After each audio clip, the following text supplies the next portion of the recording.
Hello बच्चों, सब ठीक है। पीछे वाली क्लासें आपने बहुत अच्छे से तैयार कर ली। थोड़ा टिपिकल है और 10th क्लास में जो आपने पढ़ा हुआ था उससे कहीं ना कहीं ये अलग है। जब अलग है तो फिर अलग तरीके से आपको पढ़ना भी चाहिए। चलिए, हम लोग वहाँ क्वांटम नंबर तक डिस्कस करे थे पीछे वीडियो में। आज हम लोग आपको श्रोडिंगर वेव इक्वेशन, बहुत बच्चों ने बोला कि श्रोडिंगर वेव इक्वेशन क्या होती है, तो श्रोडिंगर वेव इक्वेशन के बारे में हम जानकारी लेते हैं। यहाँ पे डेरिवेशन तो है नहीं, लेकिन श्रोडिंगर वेव इक्वेशन क्या होती है उस पर हम लोग डिस्कस करेंगे। चलिए हम लोग देखते हैं क्या होता है Schrodinger wave equation.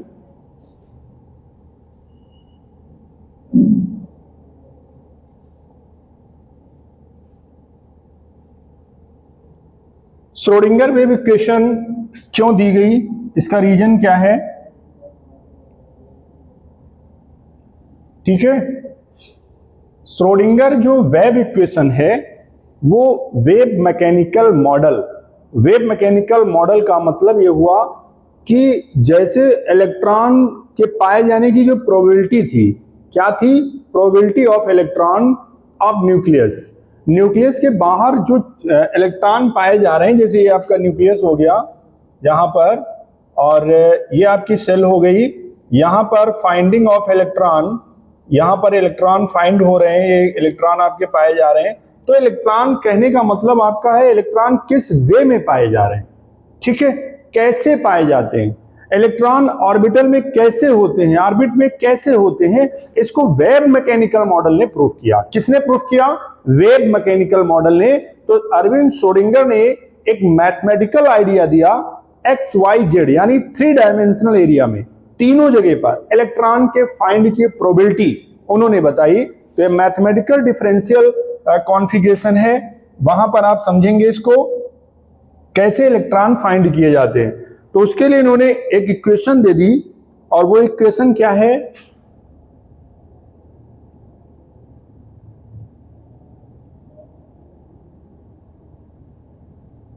X square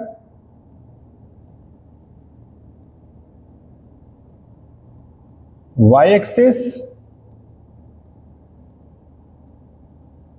और जेड एक्सिस। ठीक है, तीनों कोऑर्डिनेट पर इन्होंने 8 pi square m means mass of electron upon h square. क्या है ये? h square e minus v sine equal to 0। This is known as Schrodinger wave equation. क्या है ये? ये हमारे एक्सिस हैं। ठीक है, ये हमारा x हो गया, ये हमारा y हो गया, ये हमारा z हो गया। तीनों जो यहां पर कंडीशन होगी वही यहां पर होगी, वही यहां पर होगी कंडीशन। तो कंडीशन क्या होगी? लगभग क्या होगी? सबके सेम होगी। ठीक है, x एक्सिस पर, y एक्सिस पर और z एक्सिस पर ये किसके इक्वल होगा? इसके इक्वल होगा। ठीक है, x y यहां पर है क्या? x y और z क्या है ये क्या है? कोऑर्डिनेट। क्या बोलते हैं इनको? कोऑर्डिनेट। एक्स वाई इलेक्ट्रॉन के कोऑर्डिनेट हैं। ये क्या है? इस साइन के बारे में सभी लोग समझते हैं। ये हमारा आपका जो होता है एम्पलीट्यूड ऑफ द वेव। ये क्या है? Amplitude of the wave. Amplitude of the wave है। h क्या है? यहां पर प्लांक कांस्टेंट है।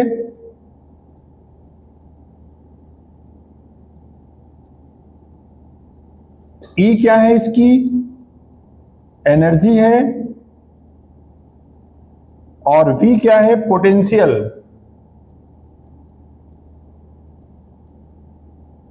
ठीक है, ये चीजें आपको यहां पर तैयार करनी है। 1 मार्क्स का आपसे पूछा जाता है। क्या है ये? Schrodinger wave equation. और श्रोडिंगर वेव इक्वेशन को आपको डिफाइन करना है। और ये क्या है? Differential sine delta, delta square sine upon delta x square. अगर हम इसको देखें तो एक्स एक्सिस पर भी इसके इक्वल होता है, वाई एक्सिस पर भी किसके इक्वल होता है, और जेड एक्सिस पर भी इसके इक्वल होता है। तो जो हमारा ये एम्पलीट्यूड है, इस एम्पलीट्यूड के बेस पर ऑर्बिटल का कॉन्सेप्ट क्लियर किया गया। किसका क्लियर किया गया? ऑर्बिटल का। तो कोई डाउट है? नहीं डाउट है तो नोट करिए इसको।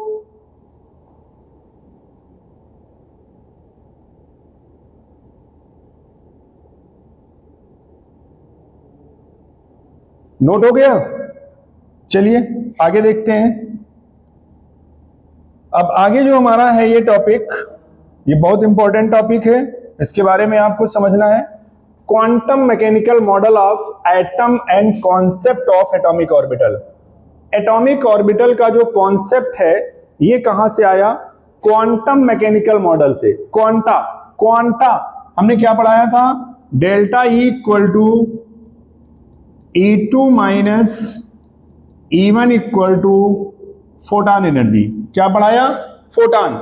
और इसको क्या नाम दे दिया गया? क्वांटा। ठीक है, किसने दिया? प्लांक ने। क्वांटम मैकेनिकल मॉडल के बेस पर हमें क्या बताना है?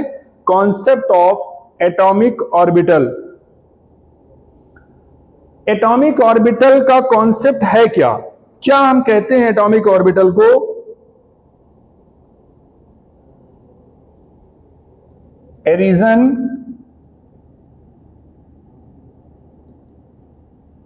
एक ऐसा area in the space,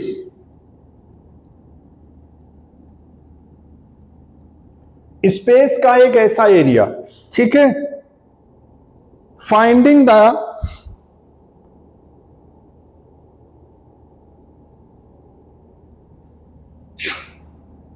around the nucleus,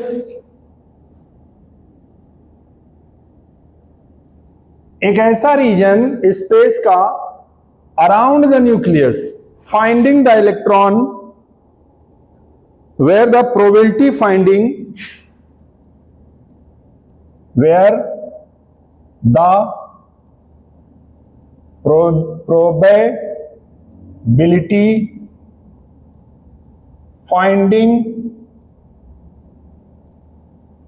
finding the electron maximum,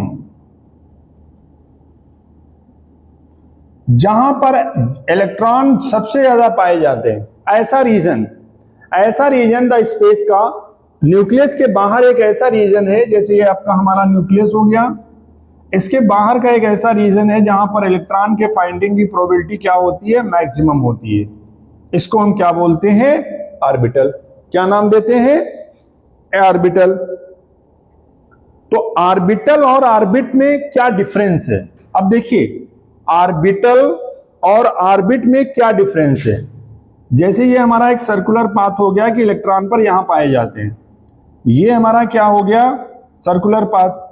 ये हमारा क्या है? न्यूक्लियस है। इलेक्ट्रॉन यहां पर है, ये पर्टिकुलर यहां पे रिवॉल्व कर रहा है, ठीक है, पर्टिकुलर। तो ये क्या हो गया हमारा? ऑर्बिट। और ये यहां पर क्या है? Electron finding the probability maximum. यहां पर इलेक्ट्रॉन पाए जा रहे हैं न्यूक्लियस के चारों ओर। तो ये क्या हो गया? ये हमारा हो गया न्यूक्लियस। तो ये क्या हो गया हमारा? ऑर्बिटल। ऐसे आप समझिए, जैसे आप 11th क्लास में हैं, तो मान लीजिए स्कूल में आपके क्या है? 10 क्लासें बनी हुई है 11th की। उसमें 11 science are divided in 2 part. एक पार्ट हमारा कौन सा है? Bio section. एक पार्ट हमारा कौन सा है? मैथमेटिक्स सेक्शन, ठीक है। एक हमारा ह्यूमैनिटीज है, एक हमारा कॉमर्स है। ऐसे हमारे पास कितने सेक्शन हो गए? टोटल नंबर ऑफ स्टूडेंट हमारे पास कितने हो गए? 100। अब 100 स्टूडेंट हैं, हम कैसे फाइंड करेंगे कि आप कहां हैं? कहां है आप? तो बच्चे कहां हैं? 11th क्लास के बच्चे डिवाइड कहां पर हैं? कहां पर डिवाइड है? क्लासेस में। तो क्लासेस क्या है? ऑर्बिटल है। और ऑर्बिट क्या है? आपकी पर्टिकुलर क्लास कौन सी है? वो क्या है? ऑर्बिट है। उसको क्या नाम देंगे हम? ऑर्बिट नाम देंगे। नहीं समझ में आया? ऑर्बिट का मतलब 11th क्लास वहां लगी है, 11th क्लास के बच्चे हैं, ठीक है। 11th क्लास वहां है, 11th साइंस वहां पर है, 11th मैथमेटिक्स वहां पर है, तो वो आपकी एक पर्टिकुलर क्या हो गई, ऑर्बिट। आप उसी के चारों ओर घूम रहे हैं। 11th क्लास के बच्चे पाए जाते हैं, कहां पाए जाते हैं, स्कूल में। स्कूल में कहां पाए जाते हैं, सेक्शन में, रूम्स में। तो रूम क्या है, ऑर्बिटल है। ऑर्बिट क्या है, जहां पर आप पाए जा रहे हैं, आपका पर्टिकुलर एरिया है, वो क्या है, एक ऑर्बिट है। क्लियर हुआ, ऑर्बिट एंड ऑर्बिटल में डिफरेंस। अब देखिए थ्योरेटिकल डिफरेंस क्या है ऑर्बिट एंड ऑर्बिट का। थ्योरेटिकल डिफरेंस हमारा क्या कहता है, well defined circular path. Orbit क्या है, जो हमारा ऑर्बिट है ये एक ऐसा है वेल डिफाइंड सर्कुलर पाथ है। वेल डिफाइंड सर्कुलर पाथ, एक फिक्स, क्या बोलते हैं इसको, एक फिक्स सर्कुलर पाथ है जहां पर इलेक्ट्रॉन रिवॉल्व करता है। इलेक्ट्रॉन और रिवॉल्व, इलेक्ट्रॉन यहां पर क्या कर रहा है, रिवॉल्व कर रहा है। ठीक है, अब देखिए ऑर्बिट, ये हो गया ऑर्बिट। और ऑर्बिटल क्या हो गया, डेफिनेशन क्या हो गई ऑर्बिटल की। ऑर्बिटल क्या कह रहा है, ऑर्बिटल एक ऐसा रीजन है, 3 डायमेंशनल एरिया, जहां पर इलेक्ट्रॉन के फाइंड करने की प्रोबेबिलिटी मैक्सिमम है। Finding the electron, finding the electron is maximum. ठीक है, ये एक particular well defined circular path है। This is not well defined circular path, this is the orbital. यहां पर इलेक्ट्रॉन क्या है, पाए जाते हैं। क्लियर, इतनी बात आ गई समझ में। दूसरा पॉइंट, दूसरा क्या डिफाइन करता है इसको, प्लेनर मोशन। ये इलेक्ट्रॉन क्या है, देखिए प्लेनर मोशन में घूम रहे हैं, तो इसका क्या है, प्लेनर मोशन। ऑर्बिट में इलेक्ट्रॉन प्लेनर मोशन में होते हैं। और ऑर्बिटल में क्या होता है डिफरेंस, 3 डायमेंशनल। क्या है ये 3 डायमेंशनल है।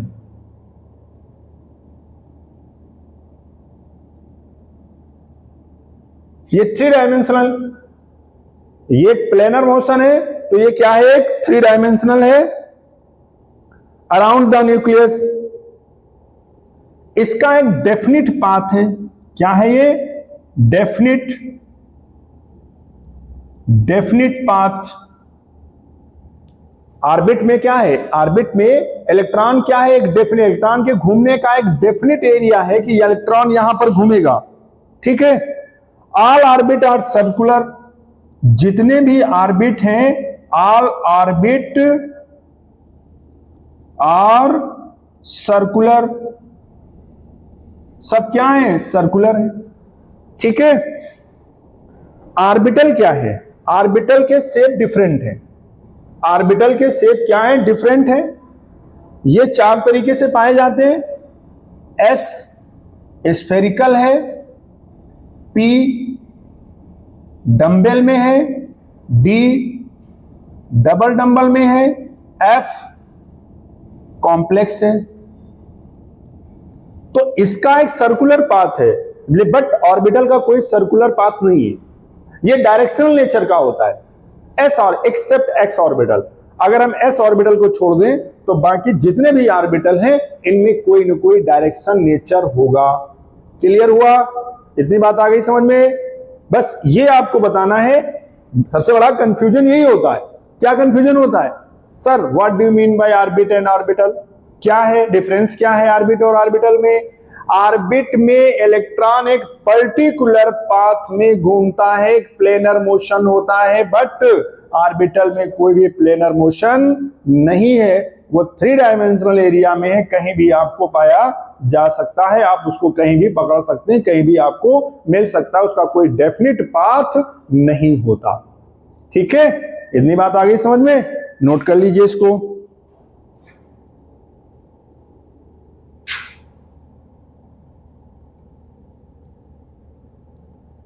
आगे देखिए, आगे क्या कहता है,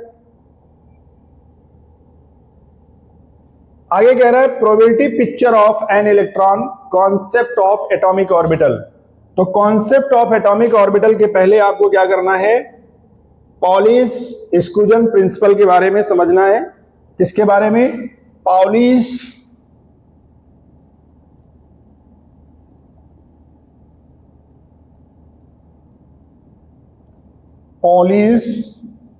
एक्सक्लूजन प्रिंसिपल, पॉलीज लॉ, इसको क्या बोलते हैं? Pauli's law. अब पॉलीज लॉ की बात क्या आती है? क्वांटम नंबर मैंने आपको पिछली क्लास में पढ़ा दिया था, क्वांटम नंबर, उसी के बेस पर पॉलीज लॉ है। पॉलीज लॉ क्या कहते हैं? किसी भी एक एटम में, कोई भी एक एटम आपने ले लिया, उस एटम के एक ऑर्बिटल में दो इलेक्ट्रॉनों के लिए कभी भी चारों क्वांटम नंबर इक्वल नहीं हो सकती हैं। अगर n, l, m की वैल्यू सेम है तो s की वैल्यू ऑलवेज डिफर होगी। Any two electron, no two electron can have identical in nature, ठीक है। When n, l, m value are same so s value are always different, ठीक है। ये इसकी डेफिनेशन हो गई। इन्होंने बताया क्या पॉली ने? पॉली ने मेन रूप से ऑर्बिटल फिलिंग बताया। क्या बताया? Orbital filling. तो ऑर्बिटल फिलिंग में हम देखते क्या है, पहली हमारी सेल क्या है? फॉर के सेल। के सेल इसका एग्जांपल है, KLMN। तो के सेल के लिए N, L, M और S, ये चार हमारी क्वांटम नंबर है। के सेल के लिए N की वैल्यू क्या होती है? 1 होती है। L की वैल्यू क्या होती है के सेल के लिए? 0। क्यों? n-1 रूल लगा दीजिए। अब M की वैल्यू L की वैल्यू पर डिपेंड करेगी, तो ये क्या हो जाएगा? 0 हो जाएगा। फर्स्ट इलेक्ट्रॉन के लिए इसकी वैल्यू क्या होगी? +1/2। मैंने बताया था स्पिन क्वांटम नंबर में, स्पिन जो आपका होगा ये सर्कुलर है। स्पिन अगर आपका हो रहा है तो एक आपका हो रहा है क्लॉकवाइज और दूसरा क्या होगा? Anti clockwise. पूरा रिवॉल्व नहीं करेगा, रिवॉल्व पूरा नहीं करेगा। तो अगर एक क्लॉकवाइज है तो +½ और एंटी क्लॉकवाइज है तो -½। तो ये तो हो गया आपका फर्स्ट इलेक्ट्रॉन के लिए। अब उसी ऑर्बिटल में सेकेंड इलेक्ट्रॉन की मैं बात करता हूं। तो जब सेल वही है सेकेंड इलेक्ट्रॉन के लिए तो n की वैल्यू सेम हो गई, l की वैल्यू भी सेम होगी, क्योंकि l की वैल्यू n पर डिपेंड करेगी। अगर n सेम है तो l भी सेम होगा, तो m की वैल्यू भी यहां पर सेम होगी। और ये क्या हो जाएगा? सेकेंड इलेक्ट्रॉन के लिए -1/2 होगा। तो टोटल इलेक्ट्रॉन यहां पर कितने हो गए? 2। और 2 इलेक्ट्रॉन, पहली सेल 2 इलेक्ट्रॉन फिल करने के लिए हमें s ऑर्बिटल की रिक्वायरमेंट होगी, s ऑर्बिटल। और यू नो फर्स्ट सेल में टोटल नंबर ऑफ इलेक्ट्रॉन बोर-बरी ने क्या बताया था? 2 ही तो फिल किए जा सकते हैं, तो 2 इलेक्ट्रॉन हो गए यहां पर, ठीक है। अगर हम यहां पर फॉर m सेल की बात करते हैं, m सेल में टोटल नंबर ऑफ इलेक्ट्रॉन, तो यहां पर n की वैल्यू क्या होगी? n, l, m और s। n की वैल्यू क्या होगी? 2 होगी। l की वैल्यू क्या होंगी? 2 वैल्यू आएंगी, 0 और 1 आएगी। m की वैल्यू 0 के लिए क्या होगी? 0 होगी, और 1 के लिए क्या होगी? -1, 0 + 1 होगी। तो यहां पर टोटल ओरिएंटेशन हमको कितने मिल गए? 3। और एक ओरिएंटेशन में कितने इलेक्ट्रॉन होते हैं? 2। तो 3 ओरिएंटेशन में कितने इलेक्ट्रॉन हो जाएंगे? 6। फर्स्ट ओरिएंटेशन में 2 इलेक्ट्रॉन होंगे, क्योंकि 2 इलेक्ट्रॉन यहां पर, तो इसके लिए वैल्यू क्या हो जाएगी? +-1/2, 2 इलेक्ट्रॉन हो गए। और यहां पर हमारे पास कितने ऑर्बिटल मिल रहे हैं? 3 ऑर्बिटल मिल रहे हैं। ये इस तरीके से ऑर्बिटल होंगे आपके, और एक ऑर्बिटल में मैक्सिमम नंबर ऑफ इलेक्ट्रॉन कितने हो गए? 2। तो 2 थी, 2 × 3 कितने हो गए? 6 हो गए। तो टोटल इलेक्ट्रॉन यहां पर कितने हो जाएंगे? 6 इलेक्ट्रॉन। और ईच इलेक्ट्रॉन कंटेन करेगा +-1/2, +-1/2, +-1/2 हो गया टोटल। अब जब 6 इलेक्ट्रॉन हो गए तो सेकेंड सेल में टोटल नंबर ऑफ इलेक्ट्रॉन कितने हो गए? 8। 2 कहां पर आ गए? जब 0 था हमारा। 6 कहां पर आ गए? जब 1 था। भाई 1 तो यही होगा, जब 1 होगा तो m की वैल्यू क्या होगी? -1 होगी। होगी कि नहीं होगी? अब -1 के लिए दो ओरिएंटेशन, जैसे यहां पे मैंने निकाला वैसे यहां पे आ जाएगा, दो ओरिएंटेशन होंगे, 0 के लिए दो ओरिएंटेशन होंगे और +1 के लिए दो ओरिएंटेशन होंगे। तो टोटल कितने इलेक्ट्रॉन हो गए? 6 इलेक्ट्रॉन हो गए। अब यहां पर सेकंड सेल में टोटल इलेक्ट्रॉन बोरबरी ने कितने बताए? 8 इलेक्ट्रॉन हो गए। अब इस 8 इलेक्ट्रॉन को फिल करने के लिए हमें कितने ऑर्बिटल की रिक्वायरमेंट होगी? एक s की और एक p की। तो p में टोटल नंबर ऑफ इलेक्ट्रॉन कितने जाएंगे? 6, और s में टोटल नंबर ऑफ इलेक्ट्रॉन कितने जाएंगे? 2। ठीक है, इस तरीके से हम फिलिंग करेंगे। ये पॉली एक्सक्लूजन प्रिंसिपल है, और पॉली एक्सक्लूजन प्रिंसिपल में ये चीज बताई गई कि इन्हीं 2 इलेक्ट्रॉनों के लिए, ये हमारे 2 इलेक्ट्रॉन हैं, तो आप देख रहे हैं कि 3 तो वैल्यू सेम है, n की वैल्यू सेम है, l की वैल्यू सेम है और m की वैल्यू सेम है, बट s की वैल्यू क्या है? डिफरेंट है। ये +½ है और ये -½ है। ऐसे हम किसी भी कंडीशन के लिए निकाल लें, कोई भी कंडीशन ले लीजिए। अगर हम यहां पर n = 3 लेते हैं तो 3 के लिए क्या होगा? k l m से ला जाएगी, तो n l m और s।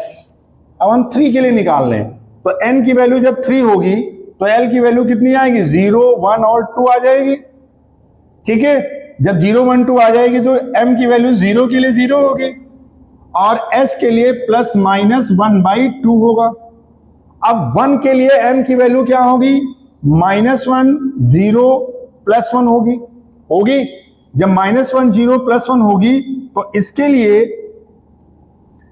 लिए m की s की वैल्यू क्या होगी? इसके लिए +-1/2, इसके लिए क्या होगी? +-1/2 और इसके लिए क्या होगी? +-1/2। तो टोटल कितने इलेक्ट्रॉन हो गए? 6 इलेक्ट्रॉन हो गए ना। अब देखिए यहां पर 2 की हम बात करते हैं तो 2 के लिए -2, -1, 0, +1, +2 5 ओरिएंटेशन आएंगे। तो जब 5 ओरिएंटेशन आएंगे तो आप जरा देखिए यहां पर इसके लिए क्या वैल्यू आएगी? +-1/2। इसके लिए क्या आएगी? +-1/2। इसके लिए भी क्या आएगी? +-1/2। सेम यही कंडीशन यहां भी आएगी, +-1/2 और इसके लिए भी आएगी +-1/2। तो टोटल नंबर ऑफ इलेक्ट्रॉन कितने हो गए? 10। अब जब 10 इलेक्ट्रॉन हो गए तो यहां पर क्या हो गया? ये हमारे पास 2 इलेक्ट्रॉन थे, ये हमारे पास 6 हैं और यहां पर 10 हो गए और टोटल इलेक्ट्रॉन कितने हो गए? हमारे पास 18 इलेक्ट्रॉन हो गए अकॉर्डिंग टू बोर मॉडल। जब हम बोर मॉडल की बात करते हैं तो 2, 8, 18 इलेक्ट्रॉन फिल किए जाते हैं और 18 इलेक्ट्रॉन फिल करने के लिए हमें 3 ऑर्बिटल की रिक्वायरमेंट होगी। एक हमारे पास s होगा, s में मैक्सिमम 2 इलेक्ट्रॉन, p में मैक्सिमम 6 इलेक्ट्रॉन और d में मैक्सिमम कितने इलेक्ट्रॉन डाल देंगे? हम 10 इलेक्ट्रॉन डाल देंगे। तो distribution of electron in different types of orbital are known as Pauli exclusion principle. ठीक है, पॉली एक्सक्लूजन प्रिंसिपल ने हमको ये बताया कि s ऑर्बिटल में और p ऑर्बिटल में और d ऑर्बिटल में हम मैक्सिमम इलेक्ट्रॉन कितने डाल सकते हैं। तो यहां पर n की वैल्यू, l की वैल्यू जो आपकी होगी वो 0, 1, 2, 3 हो जाएगी according to quantum number. Quantum number के बेस पर अगर हम इसको देखते हैं तो f ऑर्बिटल के लिए l की वैल्यू क्या हो जाती है? 3। और जब 3 हो जाती है तो 3, 2, 1, 0, +1, +2, +3 टोटल ओरिएंटेशन हमको कितने मिलते हैं? 7। और ईच ओरिएंटेशन कंटेन करता है 2 इलेक्ट्रॉन। तो टोटल इलेक्ट्रॉन कितने हो गए? 14। और 14 इलेक्ट्रॉन किसमें फिल किए जा सकते हैं? f ऑर्बिटल में। किसमें फिल किए जा सकते हैं? f ऑर्बिटल में। तो इस तरीके से आपको पॉली एक्सक्लूजन प्रिंसिपल पे कमांड हो गया होगा कि पॉली एक्सक्लूजन प्रिंसिपल क्या होता है। ठीक है, चलिए आगे देखते हैं।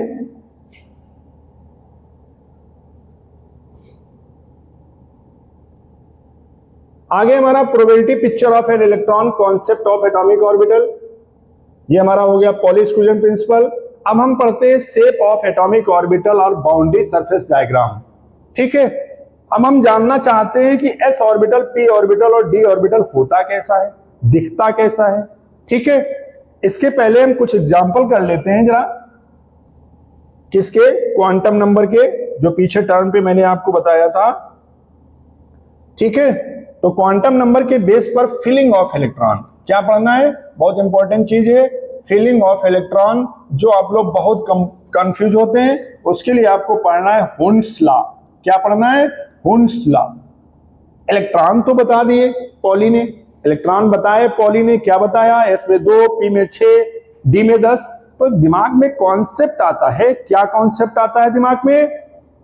कि इलेक्ट्रॉन सर्कुलर पाथ में तो घूम रहा है, जैसे ये आपकी सेल हो गई, ठीक है, इलेक्ट्रॉन यहां घूम रहा है। तो मैंने पिछले क्लास में आपको बताया था सेम चार्ज है इसके ऊपर। तो आपके दिमाग में क्वेश्चन आता होगा कि इलेक्ट्रॉन रिवॉल्व कर रहा है, एक चक्र टाइप का बना हुआ है, गोला बना हुआ है, उसमें इलेक्ट्रॉन रिवॉल्व कर रहा है, सेल की एनर्जी वो ले रहा है, ठीक है, तो रिवॉल्व कर रहा है, कभी ना कभी तो इसकी एनर्जी कोलैप्स करेगी ना, ये इलेक्ट्रॉन इसको क्रॉस कर जाए, एक इलेक्ट्रॉन इसको क्रॉस कर जाए, तो जब वो पास से निकलेगा तो सेम चार्ज है तो क्या करेगा? कोलैप्स करेगा। तो कोलैप्स नहीं करेगा। यहां पर हुंड ने बताया क्या कि इलेक्ट्रॉन का जो फिलिंग सिस्टम है वो कैसा सिस्टम होगा। इलेक्ट्रॉन अगर हमें s ऑर्बिटल में फिल करना है, p ऑर्बिटल में फिल करना है, d ऑर्बिटल में फिल करना है, तो किस तरीके से फिल करेंगे? इन्होंने ये बताया कि पहले जब हम इलेक्ट्रॉन फिल करेंगे तो सब में एक एक इलेक्ट्रॉन डालेंगे, जब वो ऑर्बिटल एक एक इलेक्ट्रॉन लेकर के फिल हो जाएगा देन पेयरिंग, उसके बाद पेयरिंग करेंगे। फॉर एग्जांपल जैसे हमारा s ऑर्बिटल है, s ऑर्बिटल के लिए एक ओरिएंटेशन आता है, ठीक है, ये हमारा s ऑर्बिटल है, इसके लिए एक ओरिएंटेशन आया, p ऑर्बिटल है, इसके लिए हमारे पास 3 ओरिएंटेशन आए। अब हमें नंबर ऑफ इलेक्ट्रॉन फिल करना है। क्या करना है? नंबर ऑफ इलेक्ट्रॉन फिल करना है। तो कैसे फिल करेंगे? हमने पहला इलेक्ट्रॉन अपवर्ड किया, क्यों? क्लॉकवाइज। पहले हम घूमेंगे तो कैसे घूमेंगे? क्लॉकवाइज। देन हम कैसे जाएंगे? एंटी क्लॉकवाइज, ठीक है। अब आपके दिमाग में क्वेश्चन आता है, सर ये दोनों इलेक्ट्रॉन क्या हम यूं नहीं फिल कर सकते? अगर हम दोनों इलेक्ट्रॉन का डायरेक्शन सेम करेंगे तो दोनों का एनर्जी लेवल क्या होगा? इंक्रीज होगा। दोनों की एनर्जी क्या होगी? इंक्रीज होगी, और ये कहीं भी जाकर के कोलैप्स कर सकते हैं, यानी ये एक दूसरे को न्यूट्रलाइज नहीं करेंगे, वहां पर नहीं रुकेंगे और करंट फ्लो नहीं होगा, ठीक है। तो ये मेथड तो हमारा क्या है? रॉन्ग हो गया। अब जैसे हमें P में हमें 4 इलेक्ट्रॉन फिल करना है, तो 4 इलेक्ट्रॉन फिल करने का मेथड जो है वो एक इलेक्ट्रॉन ये हो गया, एक ये हो गया और एक ये हो गया, ये मेथड हो गया। तो ये मेथड नहीं चलेगा, क्योंकि ये जो 3 ऑर्बिटल हैं, ये तीनों ऑर्बिटल सिमिलर एनर्जी की हैं, एनर्जी इनकी क्या है? सेम है। तो पहले हम क्या करेंगे? सब में एक एक इलेक्ट्रॉन डालेंगे। अब जब हम एक एक इलेक्ट्रॉन डालेंगे तो ये क्या हो जाएगा? हाफ फिल्ड हो जाएगा। जब ये हाफ फिल्ड हो गया तो अब इसके पास तो जगह नहीं, ऑर्बिटल नहीं है, देन इलेक्ट्रॉन पेयरिंग। तो ये क्या होगा? ये आपका राइट मेथड होगा और ये आपका क्या होगा? रॉन्ग मेथड होगा, ठीक है। अगर हमें p ऑर्बिटल में 5 इलेक्ट्रॉन फिल करने, तो बच्चों आपके दिमाग में क्या क्वेश्चन आता है? सर यूं फिल कर दें, तो ये तो हो गया। क्यों हो गया? क्योंकि यहां पर जगह नहीं थी। अगर हम इसको फिल करना चाहते तो 1 2 3 4 5 दोनों सेम है ना, लेकिन जो फिल किया आपने, 2 एक साथ डाल दिए, 2 यहां पे डाल दिए, 1 यहां पे डाल दिया, ये मेथड क्या है? ये मेथड आपका रॉन्ग हो जाएगा। पहले हम सब में एक एक इलेक्ट्रॉन इंटर करेंगे और देन पेयरिंग करेंगे, ठीक है। अब d ऑर्बिटल में हमें 5 ओरिएंटेशन मिलते हैं। कितने ओरिएंटेशन मिलते हैं? 5 ओरिएंटेशन मिलते हैं। अब 5 ओरिएंटेशन मिलते हैं तो d में मैक्सिमम इलेक्ट्रॉन कितने होते हैं? 10 होते हैं। अगर 10 इलेक्ट्रॉन है और अगर हमें यहाँ पे 7 इलेक्ट्रॉन फिल करना है, तो हमने यूं थोड़े फिल कर दिया, 2 2 4 6 और 7। This is the wrong method. क्यों? क्योंकि ये हुंडला को फॉलो नहीं कर रहा है। अगर ये रॉन्ग मेथड है तो राइट मेथड क्या होगा? राइट मेथड आपका क्या होगा?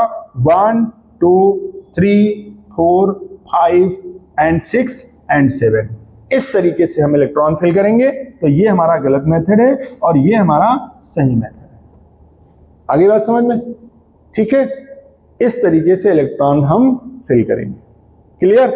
इतनी बात आ गई समझ में? ठीक है, तो ये हमारा हुंड्स लॉ है। अब हुंड लॉ के बाद हम लोग क्या देखते हैं? Shape of atomic orbital of boundary surface diagram. अब हमारे दिमाग में क्वेश्चन आता है, क्वेश्चन क्या आता है कि ऑर्बिटल का शेप क्या होता है? एस ऑर्बिटल कैसा होता है? एस ऑर्बिटल कैसा होता है? कैसा दिखता है? तो S orbital non directional nature का होता है। इसका नेचर कैसा होता है? Non directional. और ये नेचर इसका कैसा होता है? स्फेरिकली। कैसा होता है? स्फेरिकल नेचर का होता है, गोल। ये आपका न्यूक्लियस हो गया यहां पर, और ये हमारा ऑर्बिटल हो गया। ये न्यूक्लियस के सबसे पास में होता है और इसकी डेंसिटी चारों तरफ इक्वल होती है। कहीं से भी इसको अगर हम बॉन्ड बनाने की कोशिश करें तो कहीं से भी इसका हम बॉन्ड आसानी से बना सकते हैं। ठीक है, किसी भी डायरेक्शन में इसको हम ले जा सकते हैं। तो एस ऑर्बिटल हमारा एक्स एक्सिस, हमारा वाई एक्सिस और हमारा जेड एक्सिस, किसी भी डायरेक्शन में इसको हम ला सकते हैं। एक्स वाई जेड चारों तरफ ये इक्वल होगा। जितनी डेंसिटी यहां पर इसकी होगी उतनी यहां पर होगी और उतनी ही यहां पे होगी। ठीक है, तो ये क्या है? Non directional nature. कैसा आता है? नॉन डायरेक्शनल नेचर का आता है। अब हम जरा आते हैं पी ऑर्बिटल के शेप की बात करते हैं। पी ऑर्बिटल शेप, अगर हम पी ऑर्बिटल शेप की बात करते हैं तो एक डंबल में होता है। किस में होता है? डंबल के फॉर्म में होता है। और डंबल के फॉर्म में जब होगा तो कैसे हम इसको रिप्रेजेंट करेंगे? देखिए जरा, ये हमारा एक्स एक्सिस हो गया। ठीक है, अब इसको बनाने का मेथड सीखना है। यहां पर आप इसको ऐसे लाएंगे, ये हमारा पी एक्स ऑर्बिटल हो गया। कौन सा हो गया? P x. अभी प्लस माइनस की बाद में डिस्कस करते हैं। और वाई हमारा क्या हो गया? इस शेप में आ गया, ये हमारा वाई हो गया, ये हमारा एक्स एक्सिस है। और जेड कैसा होगा? जेड जो ऑर्बिटल हम बनाएंगे वो जेड एक्सिस पे ले जाएंगे यूं। ठीक है, ये हमारी एक्स एक्सिस हो गई, ये हमारी वाई हो गई और ये हमारी जेड एक्सिस हो गई। तो ये ऑर्बिटल हमारा हो गया पी एक्स पी वाई और ये हमारा ऑर्बिटल हो गया पी जेड। ठीक है, तो जो ये तीन ऑर्बिटल हम पी में बनाते हैं, कौन कौन से? तीन ऑर्बिटल। तो एक ऑर्बिटल हमारा होता है पी एक्स, एक ऑर्बिटल हमारा होता है पी वाई और एक ऑर्बिटल हमारा क्या होता है? पी जेड ऑर्बिटल होता है। और इन तीनों ऑर्बिटल की एनर्जी सेम होती है। इसीलिए हुंड ने क्या किया? सब में पहले एक एक इलेक्ट्रॉन इंटर किया और देन पेयरिंग स्टार्ट की। ठीक है, तो ये जो ऑर्बिटल डायग्राम हमारा है ये कैसा होता है? डंबल। डंबल मतलब डायरेक्शनल नेचर का होता है। इसमें डायरेक्शनल नेचर होता है, इसमें दिशा होती है। और ये दिशा कौन सी होती है? एक्सिस को देखते हैं। यहां पर क्या देखते हैं? एक्सिस को देखते हैं। तो ये हमारा हो गया पी एक्स। ठीक है, तो अब हम लोगों ने पी ऑर्बिटल की जो डिस्कशन किया था कि पी ऑर्बिटल का जो शेप हमने बताया था वो नॉर्मल शेप था।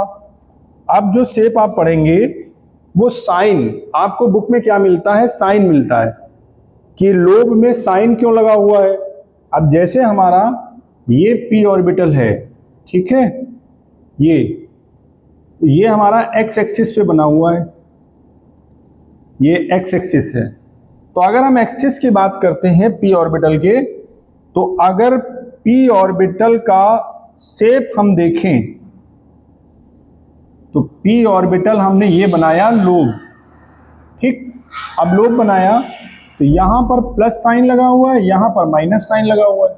क्या साइन लगा हुआ है? प्लस और माइनस। ठीक है, ये प्लस माइनस। दूसरा हमारा जो लोब हम देखते हैं वो क्या है? Plus minus p x p y p z. ठीक है, तो अगर हम अगली लोब की बात करते हैं तो ये हमारी लोब एक्सिस हो गई और इस एक्सिस पर हम बनाते हैं ये पी वाई, ये बना देते हैं। ठीक है, तो यहां पर क्या हो गया? ये पी प्लस और ये माइनस हो गया। दूसरा अगर हम तीसरा ये लोब बनाते हैं, ये लोब आता है तो ये हो गया प्लस, ये हो गया माइनस। तो क्वेश्चन ये आता है कि ये हमारा प्लस माइनस क्या है? What is the plus minus? ये अपोजिट लो को शो करते हैं। किसको शो करते हैं? अपोजिट लो। ये चीज आपको ध्यान रखनी चाहिए। पी ऑर्बिटल में अपोजिट लोब डिफरेंट साइन के होंगे और अभी जब हम डी ऑर्बिटल आपको बताएंगे वहां पर अपोजिट लोब सिमिलर साइन के होंगे। प्रोबेबिलिटी ऑफ इलेक्ट्रॉन, ठीक है, ड्रॉ कर लीजिए इसको। ये हो गया हमारा px, ये हो गया py और ये हो गया हमारा pz, ठीक है। ड्रॉ करिए इसको।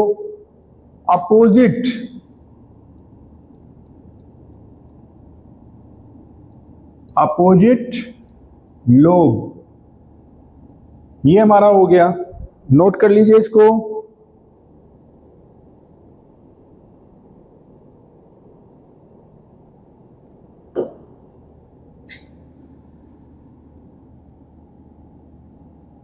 वेव फंक्शन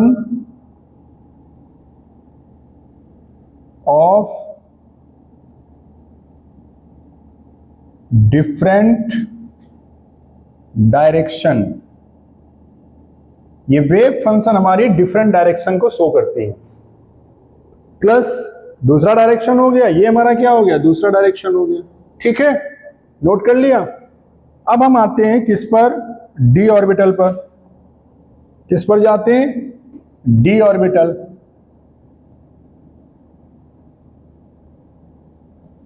डी ऑर्बिटल के लिए एल की वैल्यू क्या होती है, डी ऑर्बिटल के लिए एल की वैल्यू क्या होती है, 2।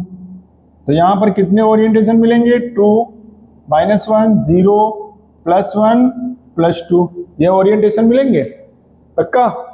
तो 5 इसके लोब बनेंगे। ये जो लोब हमारे बनेंगे वो 5 ओरिएंटेशन में आएंगे।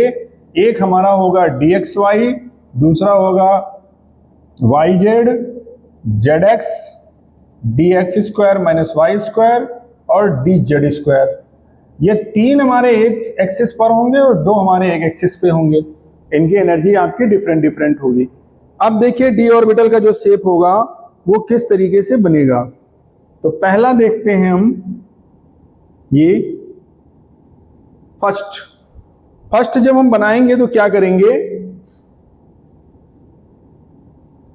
ये बन गया,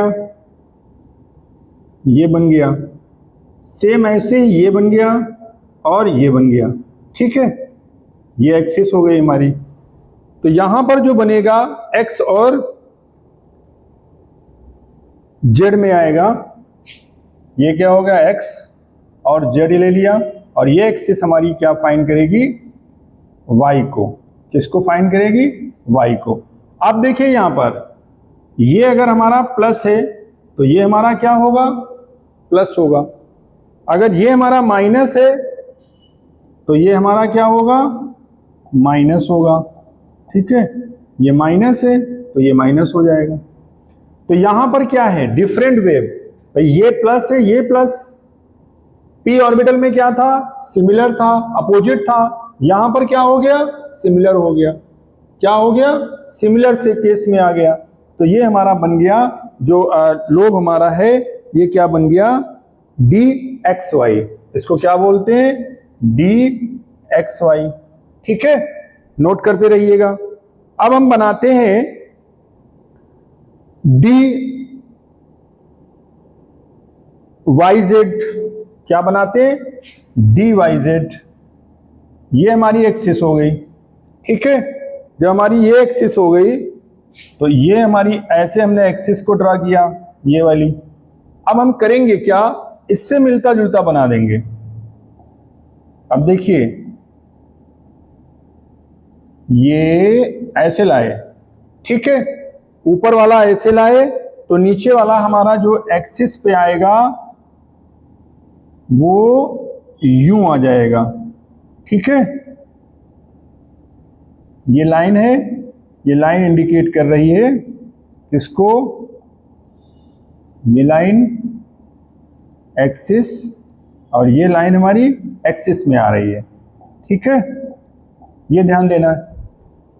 और दूसरा जो हमारा बनेगा वो ये आ गया और ये आ गया, ठीक है। तो ये हो गया हमारा प्लस प्लस और ये हो गया हमारा माइनस माइनस, ठीक है। तो इसका इस लोब का क्या नाम हो गया, dyz, ठीक है, ये बना लीजिए। अब देखिए क्या करना है,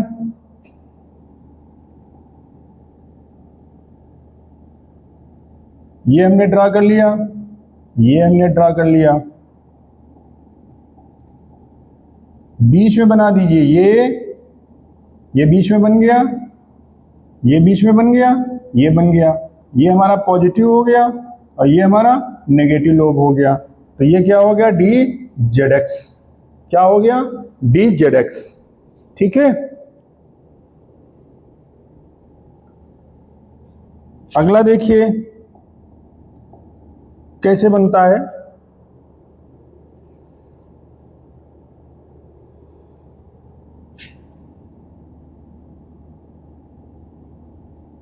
एक तो हमारा ये बन गया x square minus y square.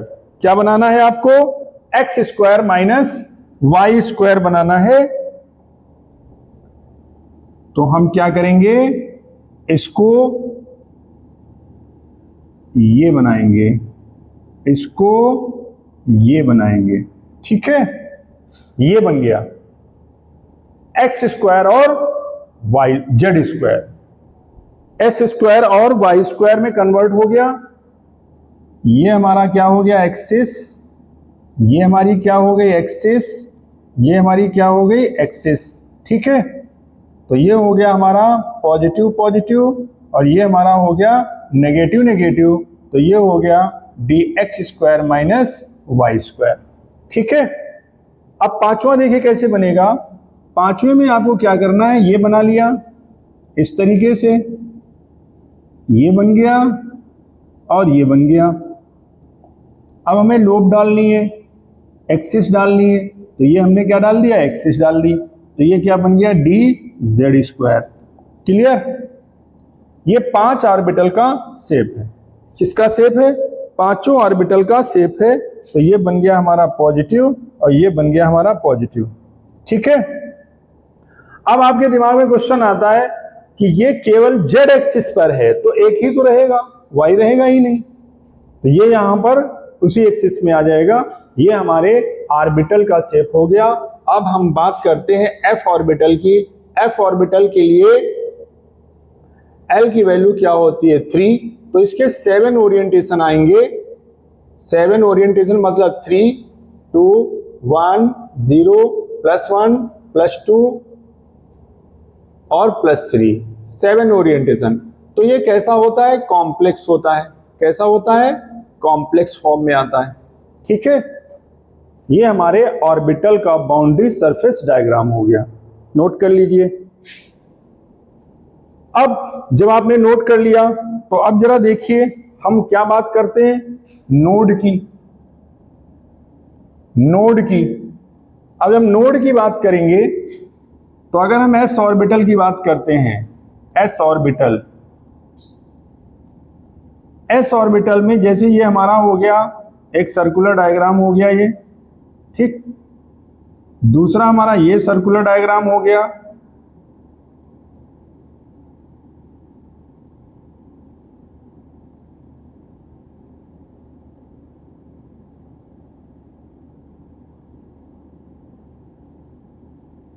ये सर्कुलर डायग्राम हो गया। तीसरा हमारा ये बाउंड्री सर्कल हो गया। ठीक है, तो ये क्या है, ये जो गैप है ये क्या है,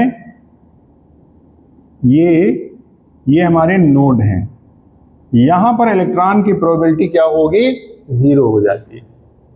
जो डिफरेंट एक इन दोनों के बीच में, इसके यहां पे ये गैप मिल रहा है, यहां पे ये गैप मिल रहा है, तो यहां पर इलेक्ट्रॉन की प्रोबेबिलिटी क्या हो जाएगी, 0 हो जाएगी। ये आपको ध्यान देना है। ठीक है,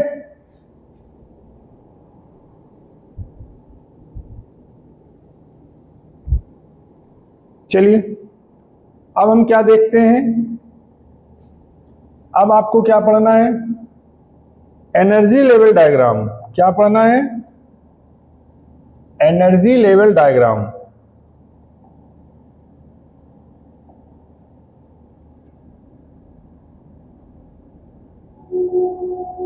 energy level diagram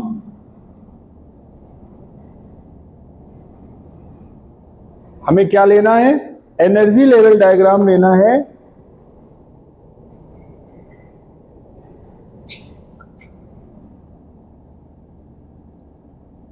energy level diagram of electron in atom, और इसको हम क्या बोलते हैं?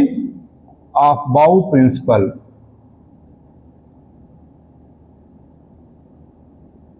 अफबाउ प्रिंसिपल क्या बोलते हैं? Aufbau principal. अफबाउ प्रिंसिपल है क्या? अफबाउ मीन्स होता है बुल्डअप। क्या होता है? बुल्डअप। जैसे हम किसी चीज को बनाना चाहते हैं तो अगर उसके ऊपर हम क्रम से एक एक एक एक दीवार जैसे में बनानी है, तो अगर हम एक एक ईंट रखते चले जाएंगे, पहले तो हमें एक ईंट दिखाई देगी, फिर दो दिखाई देंगे, फिर तीन दिखाई देंगी, फिर चार दिखाई देंगी, ऐसे क्या बन जाएगी? एक सीरीज बनती चली जाएगी। तो ये एनर्जी लेवल डायग्राम है। किसी भी एटम में इलेक्ट्रॉनों का फिलिंग, कैसे हम फिल करते हैं इलेक्ट्रॉन, तो वो क्या बताता है? अफबाउ प्रिंसिपल बताता है। और उसको हम कैसे रिप्रेजेंट करेंगे? देखिए, 1s 2s 3s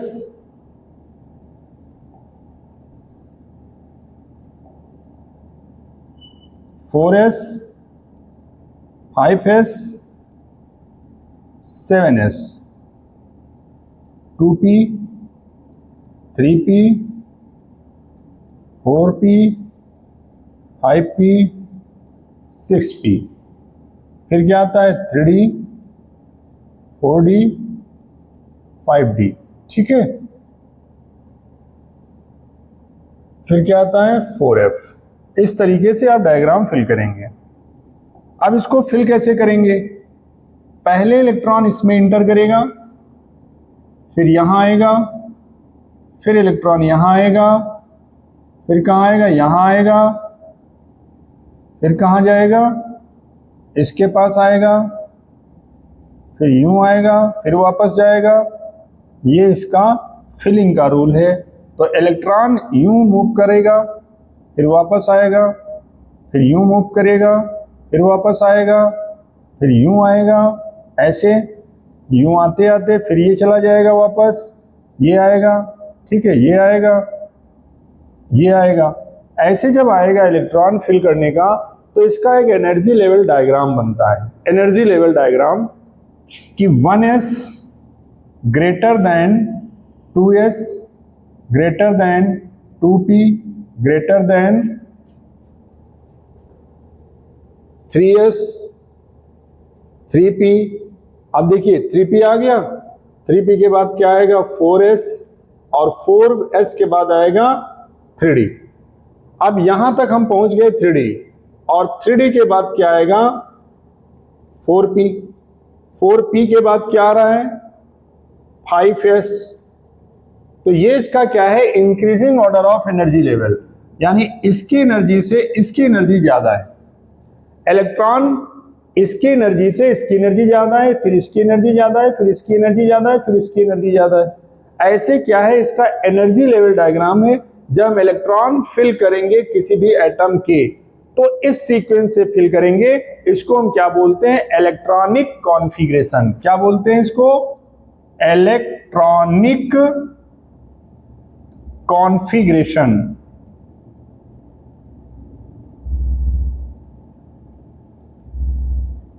ये हमारा सबसेल में है। इसको, ये क्या है? सब सबसेल।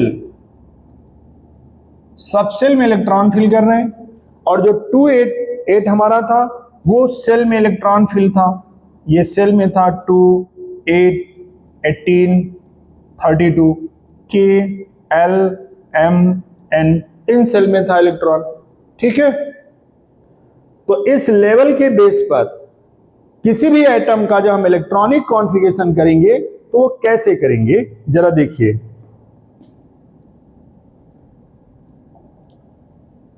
अब जैसे हमें हाइड्रोजन का इलेक्ट्रॉनिक कॉन्फ़िगरेशन करना है, तो इसका एटॉमिक नंबर क्या होता है? 1।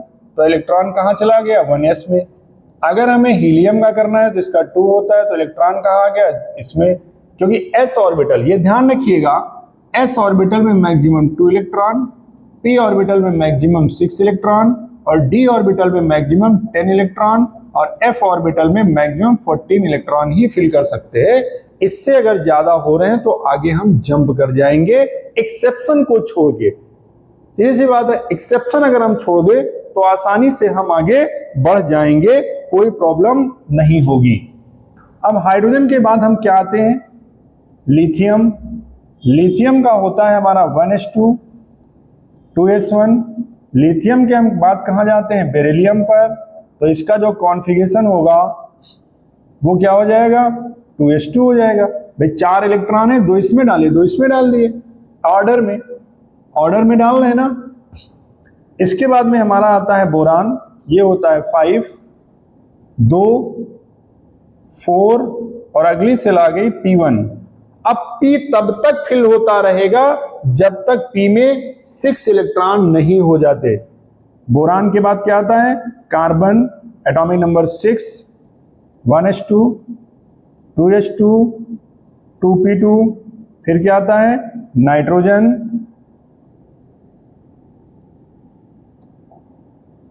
अब हम आते हैं नाइट्रोजन पे 7 1s2 2s2 2p3।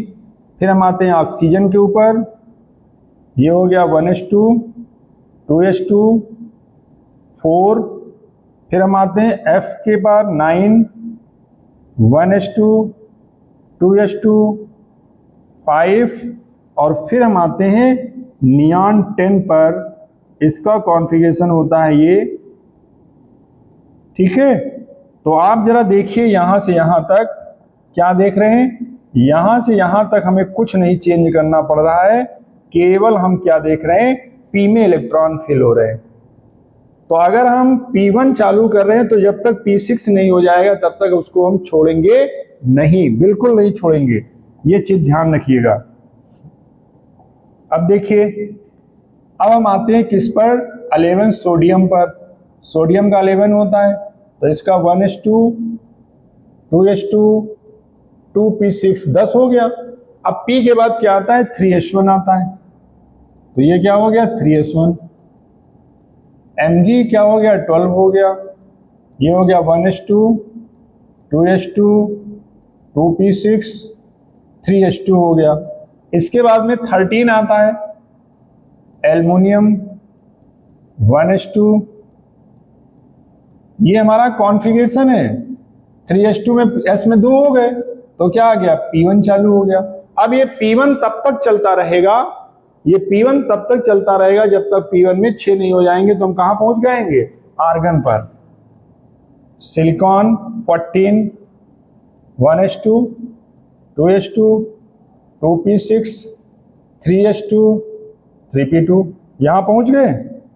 अब जरा देखिए, सिलिकॉन के बाद क्या आता है, फास्फोरस, इसका 15 होता है, तो 1s2 2s2 2p6 3s2 3p3 आ गए।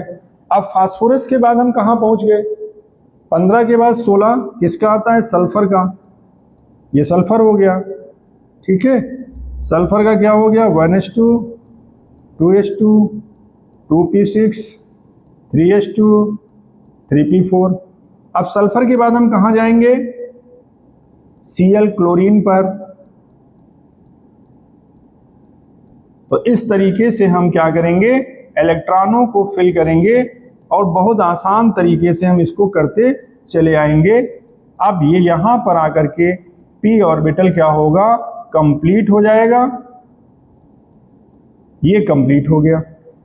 अब जब ये कंप्लीट हो गया तो हम किस पर आते हैं, पोटेशियम पर। पोटेशियम का कितना होता है, 19, इसका 19 हुआ, तो ये हो गया 1s2 2s2 2p6 3s2 3p6। अब 3d नहीं आएगा, क्यों नहीं आएगा अभी बाद में बताता हूं। अब क्या आ जाएगा, 4s1। फिर हम आते हैं कैल्शियम 20 पर, तो ये देखिए 1s2 2s2 2p6 3s2 3p6 4s2। अब s फिल हो गया। अब जब s फिल हो गया तो हम कहां चलते हैं,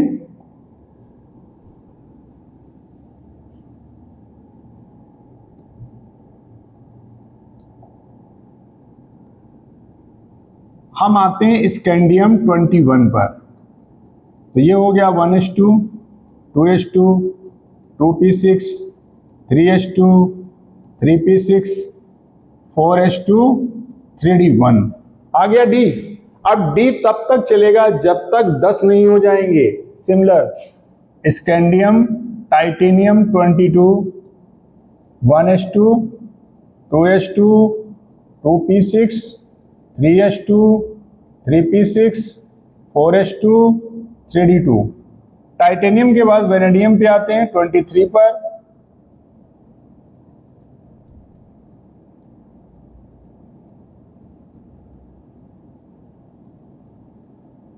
CD3। फिर हम किस पे आते हैं? क्रोमियम पर। कहां पहुंच जाते हैं? Chromium, chromium 24, 1s2, 2s2, 2p6, 3s2, 3p6, 4s2, 3d5, 4s1। ठीक है। अब कंफ्यूजन जनरेट हो रहा होगा, तो अभी कंफ्यूजन दूर हो जाएगा। Mn25,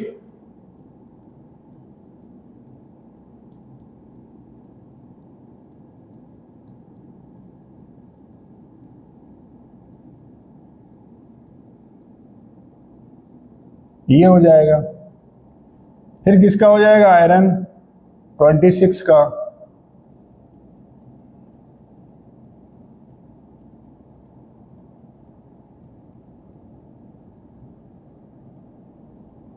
आयरन में क्या होगा?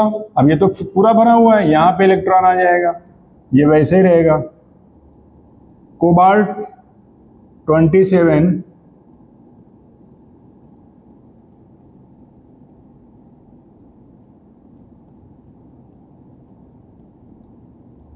सेवन हो जाएगा। फिर किसका आ जाएगा? निकल 28 का,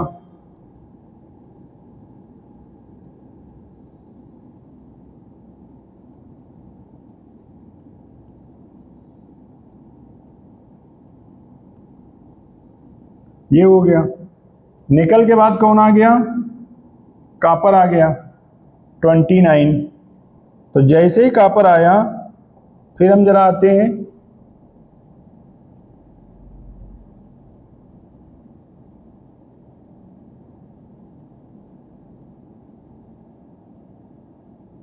(3d10, 4s1), यहां पे आते हैं। इसके बाद में हम आते हैं Zn पर, जिंक 30 पर।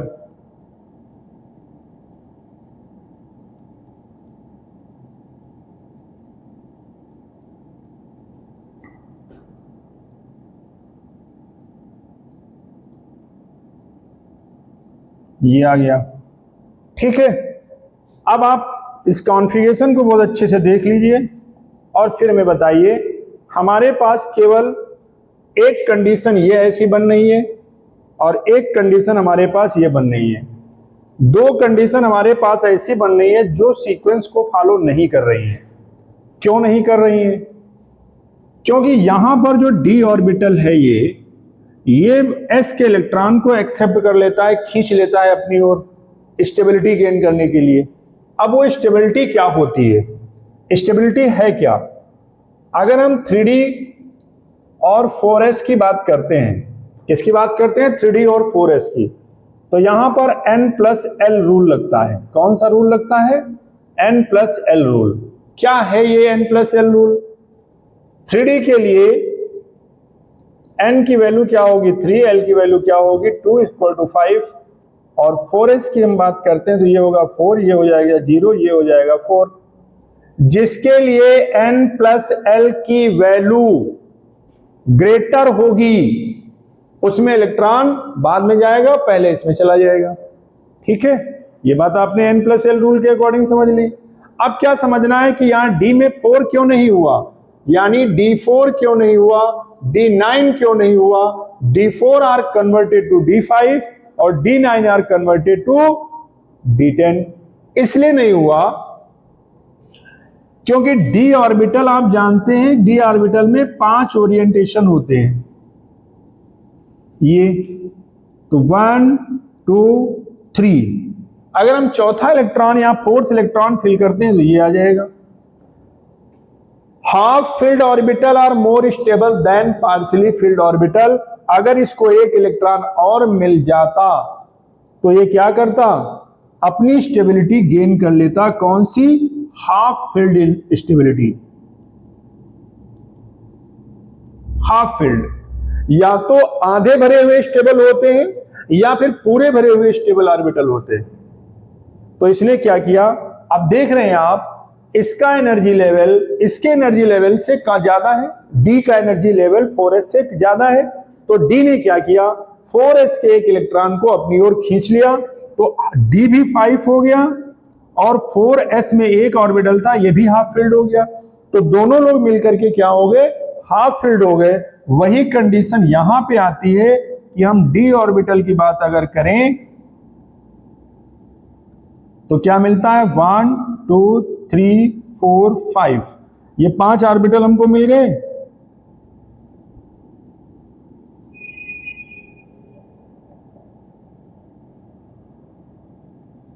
तो यहां पर इलेक्ट्रॉन थे कितने, इतने इलेक्ट्रॉन थे इसके पास, 8 9 इलेक्ट्रॉन यहां पर आता। तो ये तो हाफ फील्ड से ज्यादा स्टेबल होगा, एस के इलेक्ट्रॉन को खींच करके अपनी स्टेबिलिटी गेन कर लेगा। यही रीजन है कि यहां पर D10 हो गया। तो ये दो यहां पर एक्सेप्शन है, कौन, क्रोमियम 24 और कॉपर 29, ये दो एक्सेप्शन है। इस तरीके से आपको तैयार करना है। आई बात समझ में? तो ऐसे आप तैयार कर लेंगे इसको, ठीक है, पक्का, नो डाउट, ठीक है।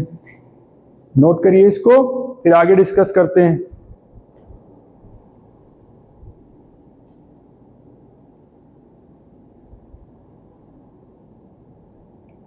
हो गया।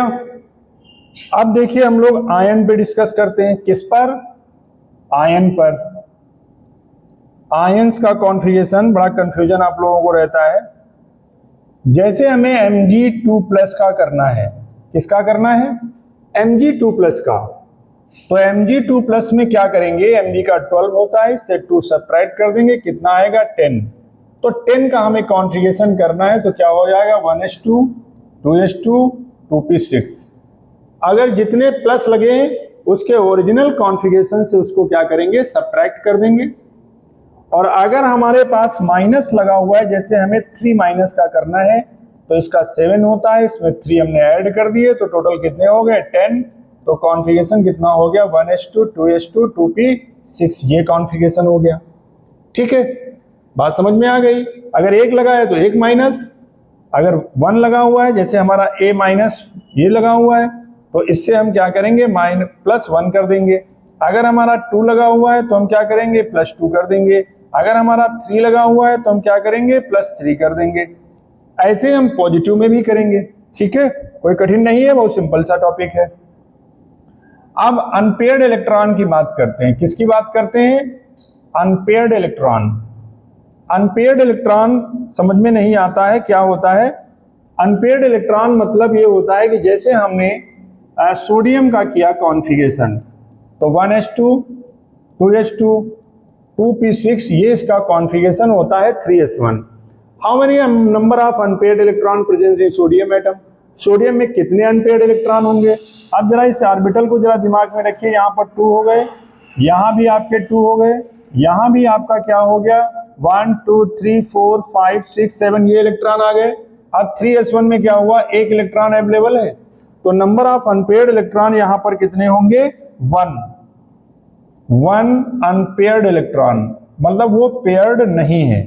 तो एक इसके पास में अनपेयर्ड इलेक्ट्रॉन है जो पेयर्ड नहीं है। ठीक है, ये चीज आपको ध्यान देनी है।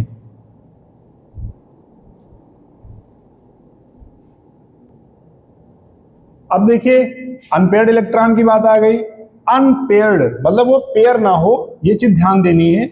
जैसे नाइट्रोजन एटम की बात आती है, तो नाइट्रोजन का कॉन्फ़िगरेशन कर लीजिए 2s2 2p3, ये कर लिया। तो नाइट्रोजन एटम में 3 ऑर्बिटल है, 1 1 2 3, यहां तक तो पूरा फिल है ना।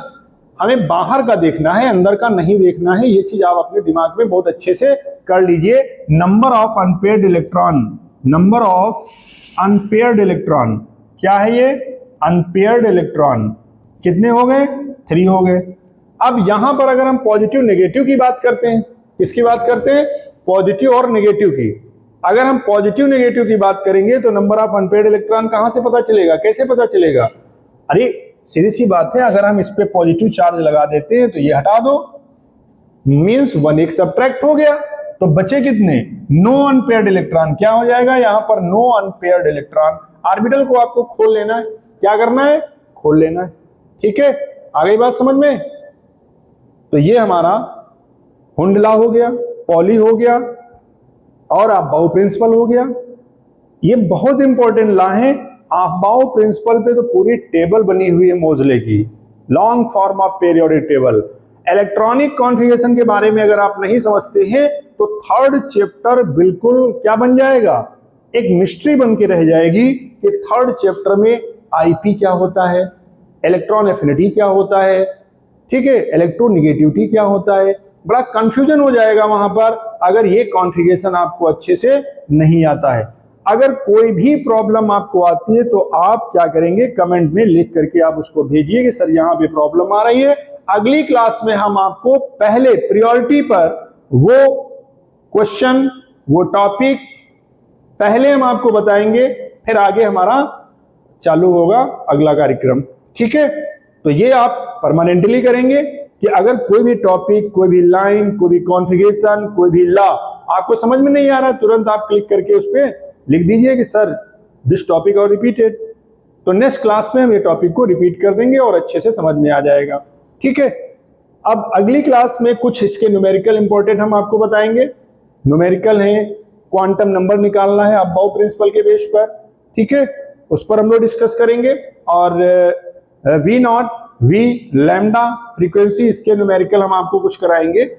तब तक के लिए आप थ्योरी बहुत अच्छे से तैयार करिए। अगर कोई प्रॉब्लम है तो कमेंट में लिख करके दीजिए। Thank you.